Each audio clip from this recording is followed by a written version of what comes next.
Alhamdulillahi Rabbil Alamin.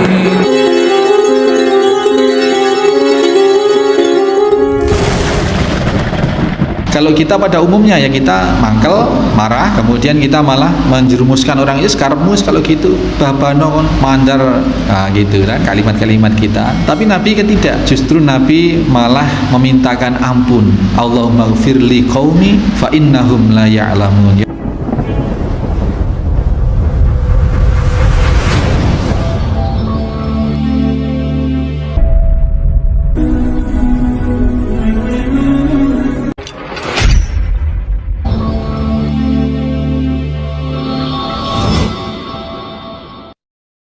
Bismillahirrahmanirrahim. Assalamualaikum warahmatullahi wabarakatuh. Innal hamdalillah nahmaduhu wa nasta'inuhu wa nastaghfiruh wa na'udzu billahi min shururi anfusina wa min sayyiati a'malina. May yahdihillahu fala mudhillalah wa may yudlil fala hadiyalah. Asyhadu an la ilaha illallah wahdahu la syarikalah. Asyhadu anna Muhammadan abduhu wa rasuluhu la nabiyya ba'dah. Allahumma shalli wa sallim wa barik ala Muhammadin wa ala alihi wa sahbihi wa mawalah. Hadirin hadirat jamaah Masjid Al-Muslimun Curah Jeru Panji Situbondo rahimani wa rahimakumullah. Tidak membalas kebodohan dengan kebodohan. Yaitu tadi, orang bodoh, apalagi sekarang zamannya medsos Pak. Aduh, zaman medsos ini luar biasa. Ada orang posting hadis Nabi misalkan, lalu disaingi, dimentahkan, dijawab dengan postingan lain yang tidak berdasar. Nah ini kalau dilayani, ini berarti bodoh gobloki. Bodoh ditimpali oleh orang bodoh, kemudian kita tidak mau diungguli, kemudian kita berupaya untuk lebih unggul begitu, mempertahankan argumen-argumen. Ya dalam posisi betul sekalipun kita termasuk juga melayani kebodohan dengan kebodohan. Melayani orang tidak mengerti itu ya sudah, diam saja, tidak perlu, karena mereka juga tidak mencari kebenaran. Kalau tanya atau ngajak tukar pikiran beda lagi kasusnya. Kemudian meneladani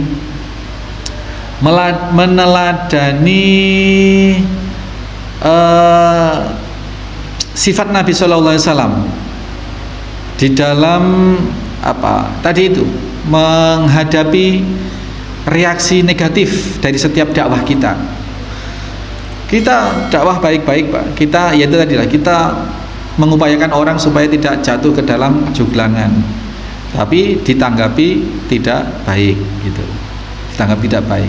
Kalau kita pada umumnya ya kita mangkel, marah, kemudian kita malah menjerumuskan orang itu karepmu kalau gitu babano mandar, nah gitu kan kalimat-kalimat kita. Tapi Nabi tidak, justru Nabi malah memintakan ampun. Allahumma gfirli qaumi fa innahum la ya'lamun. Ya Allah, ampunilah kaumku itu yang telah menganiaya aku, yang telah membuat darahku keluar bercucuran seperti ini ya Allah.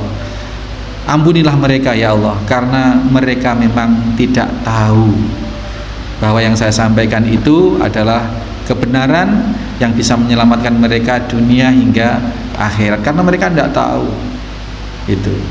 Jadi sedemikian sifat kasih sayangnya baginda Nabi Sallallahu Alaihi Wasallam terhadap umat.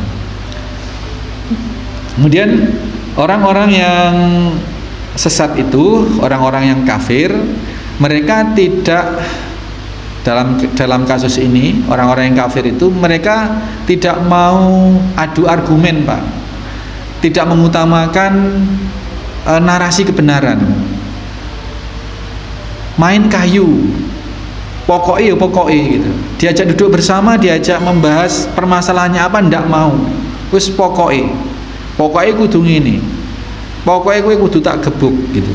Pokoknya kowe kudu ngalih kok ini. Nah, seperti itu. Pokoknya. Itu terjadi sejak dulu sampai hari ini masih terjadi. Orang-orang yang belum mendapat hidayatul hidayatut taufik seperti itu. Bisa jadi mereka tahu bahwa sebenarnya yang di hadapannya itu adalah pihak yang benar, tapi karena tertutupi hawa nafsu, maka dia justru enggan mengutarakan argumen-argumen, narasi-narasi kebenaran, hujah-hujah. Dia nggak mau, karena kalau berhujah pasti terpatahkan. Maka untuk supaya yang penting menang, yang penting bisa mengungguli, ya harus main kayu. Harus main kayu. Main kayu itu maksudnya pokoknya, nah itu main apa? Fisik. Nah itu mengutamakan fisik, tidak mau berdialog, tidak mau berdiskusi, bertukar pikiran. Maksimalnya maunya debat. Debat itu sudah berada di puncak kemarahan. Mana. Akhirnya ada yang terprovokasi, adu jotos, misalnya seperti itu. Kayak di Surabaya kemarin. Dan akhlak Nabi itu seperti tadi itu jauh dengan kita. Ketika Nabi diperlakukan seperti itu, yang dilakukan justru terus memberi kebaikan kepada pihak yang menganiaya. Apa kebaikan yang diberikan oleh Nabi kepada mereka? Yakni doa kebaikan. Karena tidak bisa memberi kebaikan dengan ilmu. Bagaimana mau menyampaikan ilmu, mereka sudah menolak dan sudah menganiaya. Maka yang masih bisa diberikan oleh baginda Nabi, oleh para nabi pada umumnya, oleh Nabi Sallallahu Alaihi Wasallam pada khususnya dalam hadis ini adalah kebaikan, memohonkan hidayah. Fa innahum la ya'lamun, bahwasanya sesungguhnya mereka tidak mengetahui ya Allah. Dengan kata lain secara implisit mengatakan, berilah mereka pengetahuan hidayah, hidayatul ilm. Seperti itu. Kebaikan terus yang diberikan itu oleh Nabi Sallallahu Alaihi Wasallam kepada umat beliau. Kita kan enggak.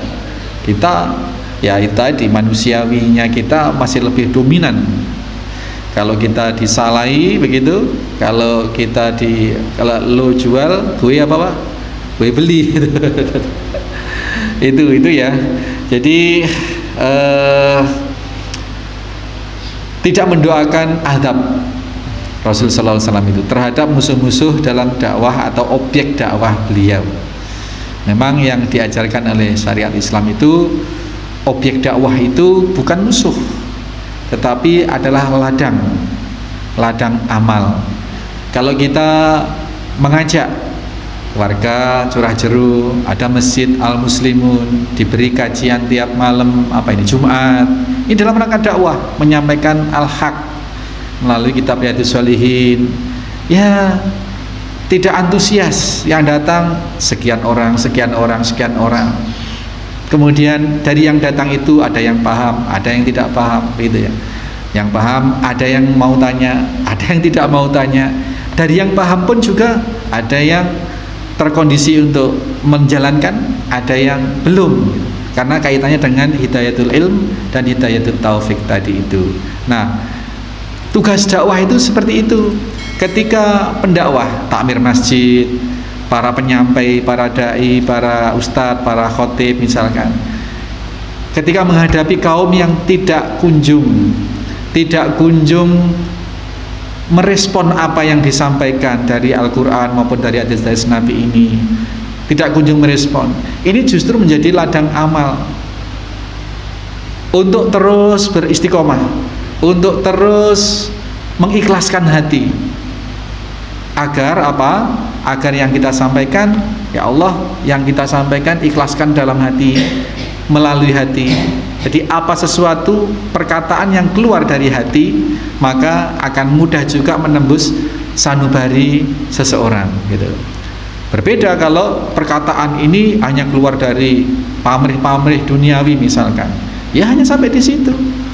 Mau jadi legislatif, mau jadi kepala daerah, wah bicaranya manis-manis dengan itu tadi, wah untuk kesejahteraan masyarakat, peningkatan umat dan lain sebagainya.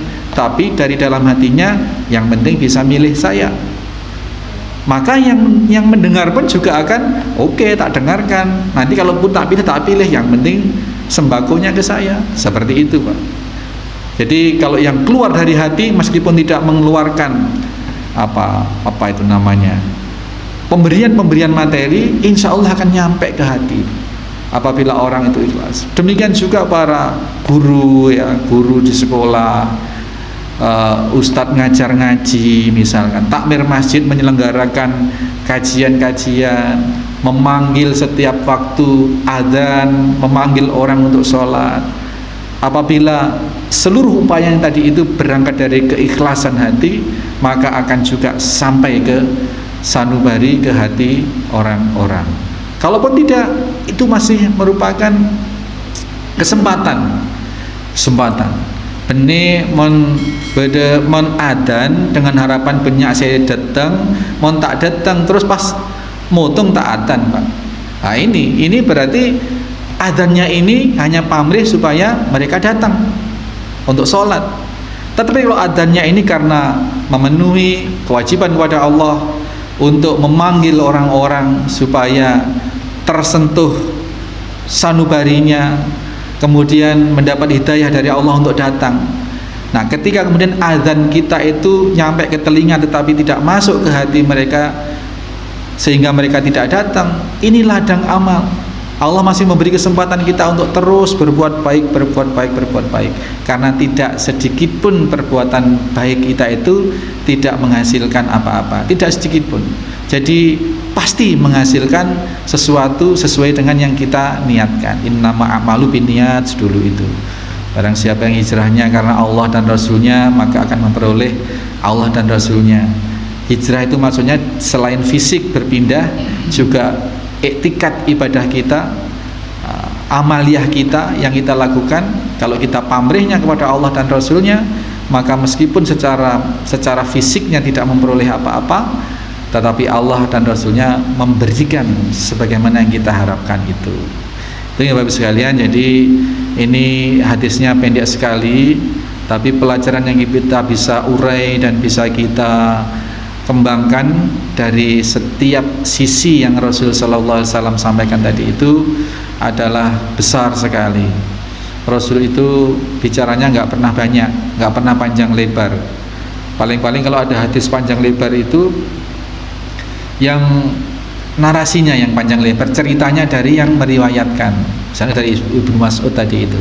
Rasulullah hanya menyatakan Allahumma ghfirli qaumi fahum la ya'lamun, hanya itu kalimat Rasulullah itu. Dari situ karena waktu itu jawami'ul kalim, bahwa Rasulullah SAW diberi keistimewaan untuk berkata singkat tetapi memiliki makna yang luas dan dalam, maka kata-kata yang hanya sak kecap dua kecap itu mengandung pelajaran yang sangat-sangat besar. Demikian Bapak Ibu sekalian, kalau ada pertanyaan? Tidak ada? Kalau tidak ada, nanti kalau misalkan butuh diskusi lebih lanjut sambil jutoju setelah sholat isya. Untuk yang materi kali ini kita akhiri. Subhanakallahumma wa bihamdika asyhadu alla ilaha illa anta astaghfiruka wa atubu ilaik. Assalamualaikum warahmatullahi wabarakatuh.